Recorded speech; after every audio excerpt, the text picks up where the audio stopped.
نحمده ونصلي على رسوله الكريم اما بعد فاعوذ بالله من الشيطان الرجيم بسم الله الرحمن الرحيم رب اشرح لي صدري ويسر لي امري واحلل عقدة من لساني يفقهوا قولي۔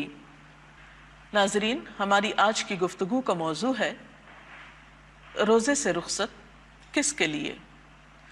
ہم سب جانتے ہیں کہ روزہ ایک فرض عبادت ہے۔ اللہ سبحانہ وتعالیٰ نے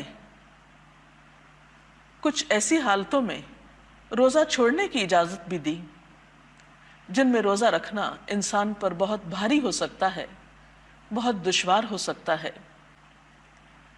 ہمارے دین کا حسن ہی یہی ہے کہ وہ دین فطرت ہے، اس میں کسی بھی انسان پر ناروا بوجھ نہیں ڈالا گیا۔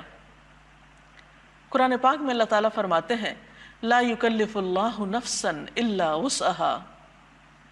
اللہ تعالیٰ کسی نفس پر اس کی وسعت سے بڑھ کر بوجھ نہیں ڈالتا، اس کو تکلیف نہیں دیتا۔ قرآن پاک میں جہاں روزے کی فرضیت کا اعلان کیا گیا وہاں اس کے ساتھ ہی کچھ ایسی حالتوں کا بھی ذکر کر دیا گیا جن میں روزہ چھوڑنے کی اجازت ہے یا روزے سے رخصت دی گئی ہے۔ ارشاد باری تعالیٰ ہے فَمَنْ شَهِدَ مِنْكُمُ الشَّهْرَ فَلْيَصُمْهُ وَمَنْ كَانَ مَرِيضًا أَوْ عَلَى سَفَرٍ فَعِدَّةٌ مِّنْ أَيَّامٍ أُخَرَ يُرِيدُ اللَّهُ بِكُمُ الْيُسْرَ وَلَا يُرِيدُ بِكُمُ الْعُسْرَ وَلِتُكْمِلُوا الْعِدَّةَ وَلِتُكَبِّرُوا اللَّهَ عَلَى مَا هَدَاكُمْ وَلَعَلَّكُمْ تَشْكُرُونَ۔ جو شخص اس مہینے کو پائے یعنی رمضان کے، اس کو لازم ہے کہ اس پورے مہینے کے روزے رکھے، اور جو کوئی مریض ہو یا سفر پر ہو تو وہ دوسرے دنوں میں روزوں کی تعداد پوری کرے۔ اللہ تعالیٰ تمہارے ساتھ نرمی کرنا چاہتا ہے، سختی کرنا نہیں چاہتا، اس لیے یہ طریقہ تمہیں بتایا جا رہا ہے کہ تم روزوں کی تعداد پوری کر سکو، اور جس ہدایت سے اللہ نے تمہیں سرفراز کیا ہے اس پر اللہ کی بڑائی کا اظہار اور اعتراف کرو اور شکر گزار بنو۔ گویا یہ اللہ تعالیٰ کی طرف سے ایک نعمت ہے کہ روزہ رکھ کر اس نے ہمیں اجر کمانے کا موقع دیا، اور پھر مشکل وقت میں روزہ چھوڑ کر بعد میں پورا کرنے کی سہولت فراہم کی۔ یہ سب نعمتیں دراصل اس کا احسان ہے ہم پر۔ اور ویسے بھی اگر ہم دیکھیں تو ہمارا دین دین فطرت ہے، اس میں جو بھی احکامات دیے گئے ہیں وہ انسان کی وسعت کے مطابق ہیں، جیسا کہ اسی آیت میں فرمایا گیا یرید اللہ بکم اليسر، اللہ تمہارے لیے آسانی چاہتا ہے، ولا یرید بکم العسر، اور تمہارے لیے تنگی کا ارادہ نہیں رکھتا۔ یعنی روزے کا حکم دے کر وہ تمہیں پریشان نہیں کرتا اگر تم میں روزہ رکھنے کی وسعت یا سکت نہیں۔ اسی طرح ہم دیکھتے ہیں کہ نبی صلی اللہ علیہ وسلم نے فرمایا الدین یسر، دین آسانی ہے، اور آپ نے اپنے صحابہ سے بھی خطاب فرمایا کہ وہ لوگوں کے لیے آسانی پیدا کیا کریں، یسروا ولا تعسروا وبشروا ولا تنفروا، کہ لوگوں کو دین کے احکامات بتانے میں آسانی پیدا کیا کرو اور تنگی پیدا نہ کیا کرو، خوشخبری دیا کرو اور بھگایا مت کرو یا نفرت نہ دلایا کرو۔ اسی طرح ہم دیکھتے ہیں کہ قرآن پاک میں اللہ تعالیٰ فرماتے ہیں ما جعل علیکم فی الدین من حرج، کہ اس نے دین کے معاملے میں تم پر کوئی تنگی نہیں رکھی۔ گویا ہمارے دین میں جہاں پابندیاں ہیں، نظم و ضبط ہے، ڈسپلن ہے، وہاں مجبور، کمزور، بیمار لوگوں کی رعایت بھی رکھی گئی ہے۔ تو اس آیت کی روشنی میں ہم دیکھتے ہیں کہ روزہ چھوڑنے کی رعایت خاص طور پر مسافر کے لیے ہے۔ اس سلسلے میں ایک حدیث بھی ہمارے سامنے ہے۔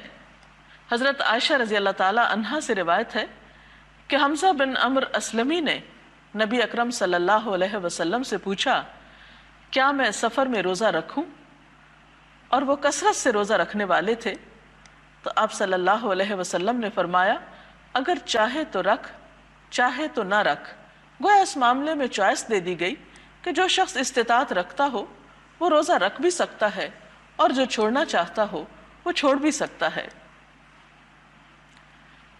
صحابہ کرام کا طرز عمل ہمیں کچھ یوں پتہ چلتا ہے کہ ان میں سے بعض لوگ روزہ رکھا کرتے تھے اور بعض نہیں رکھتے تھے، لیکن اس کے باوجود کوئی ایک دوسرے کو برا بھلا نہیں کہتا تھا۔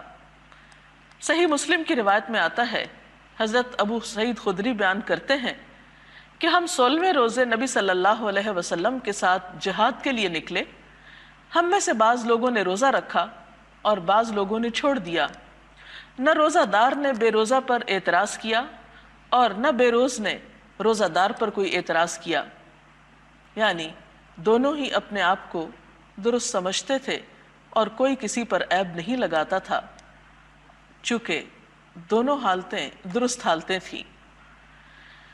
اسی طرح ایک اور روایت میں آتا ہے، حضرت عبداللہ بن عباس روایت کرتے ہیں کہ نبی صلی اللہ علیہ وسلم نے رمضان کے مہینے میں مکہ کا سفر اختیار کیا۔ جب مقام قدید پر پہنچے تو آپ صلی اللہ علیہ وسلم نے روزہ افطار کر دیا اور لوگوں نے بھی ایسا ہی کیا۔ اس سے یہ بھی پتہ چلتا ہے کہ ایک مسافر اگر گھر سے روزہ رکھ لیتا ہے اور سفر میں اس کو نبھانے میں مشقت پاتا ہے تو اسے افطار کی بھی اجازت ہے۔ ایک اور روایت میں آتا ہے، حضرت جابر بن عبداللہ فرماتے ہیں کہ رسول اللہ صلی اللہ علیہ وسلم نے دوران سفر لوگوں کا ہجوم دیکھا۔ لوگ ایک آدمی پر سایہ کیے ہوئے تھے۔ رسول اللہ صلی اللہ علیہ وسلم نے پوچھا کہ کیا بات ہے؟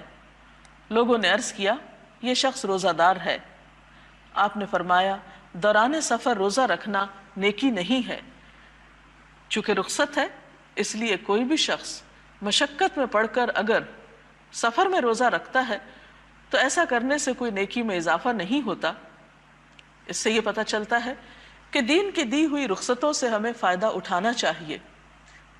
ایک اور حدیث کے مطابق اللہ تعالیٰ جس طرح انسان کے لیے پابندیوں کو قبول کرنا پسند کرتے ہیں، اسی طرح وہ اپنے بندوں کے لیے یہ بات بھی پسند کرتے ہیں کہ بندے اللہ تعالیٰ کی دی ہوئی رخصتوں سے فائدہ اٹھائیں، کیونکہ اللہ تعالیٰ سے بڑھ کر ہمیں کوئی نہیں جانتا، ہماری نفسیات سے اس سے بڑھ کر کوئی واقف نہیں، لہٰذا اس کو بہت اچھی طرح معلوم ہے کہ کون شخص کتنا بوجھ اٹھا سکتا ہے اور کس حال میں کیسا طرز عمل اختیار کر سکتا ہے۔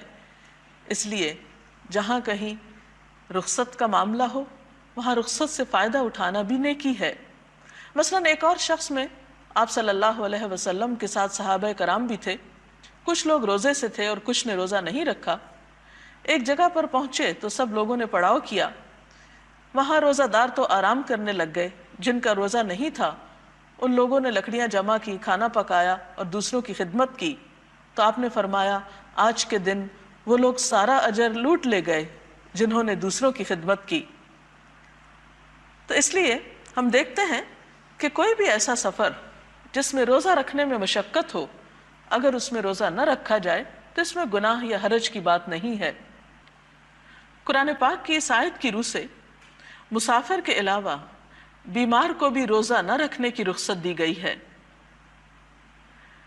لیکن بیماری کیسی بیماری ہو جس میں انسان روزہ نہ رکھے؟ یقیناً وہ بیماری جس میں روزہ رکھنے پر بیماری میں اضافے کا اندیشہ ہو یا جان جانے کا خطرہ ہو۔ اس کے علاوہ ایسے بوڑھے لوگ جو بظاہر کسی بیماری کا شکار نہیں لیکن بڑھاپا بذات خود ان کے لیے ایک بیماری اور کمزوری کی حیثیت رکھتا ہے، ان کے لیے بھی روزہ نہ رکھنے کی رخصت ہے۔ حضرت ابن عباس سے روایت ہے کہ بوڑھے آدمی کو روزہ نہ رکھنے کی رخصت دی گئی ہے، لیکن وہ ہر روزے کے بدلے ایک مسکین کو کھانا کھلا دے اور اس پر کوئی قضا نہیں ہے۔ اور بیمار شخص اگر صحت یاب ہو جائے تو عام دنوں میں وہ اپنے روزوں کی قضا رکھ سکتا ہے، یعنی گنتی مکمل کرنا ہوگی، جیسا کہ اس آیت سے بھی پتہ چلتا ہے۔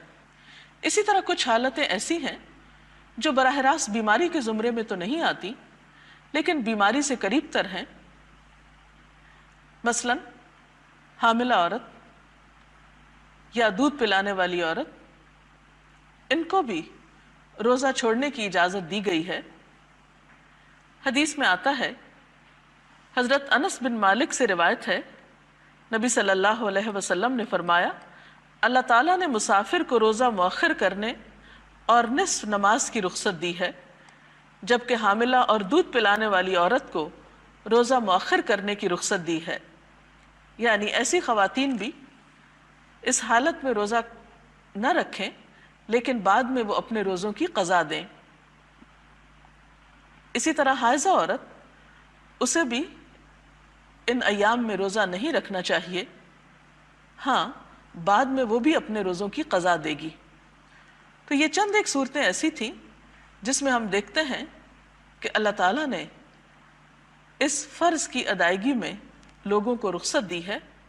نمبر 1 مسافر، نمبر 2 بیمار، نمبر 3 بوڑھے لوگ، نمبر 4 حائضہ، حاملہ اور دودھ پلانے والی عورت۔ اگر اس سلسلے میں آپ کے ذہن میں کوئی سوال ہو تو آپ کر سکتے ہیں۔ میڈم یہ سوال ہے کہ اگر کسی شخص کی بیماری دائمی ہو اور وہ قضا بھی نہ رکھ سکتا ہو تو پھر وہ کیا کرے؟ بات یہ ہے کہ اگر کوئی شخص کسی ایسی بیماری میں گھر گیا ہے جس سے اسے کبھی بھی صحت کی توقع نہیں، تو اسے چاہیے کہ وہ رمضان میں ہی اپنے روزوں کا فدیہ ادا کر دے، اور ایک روزے کا فدیہ ایک مسکین کا کھانا ہے۔ تو اس طرح اگر وہ رمضان کے بعد روزوں کی قضا نہیں بھی رکھتا تو انشاءاللہ اس کا کفارہ ہو جائے گا۔ اس کے ساتھ ہی ہمارے آج کے پروگرام کا وقت ختم ہوتا ہے۔ کل تک کے لیے اجازت چاہتے ہیں۔ اللہ حافظ۔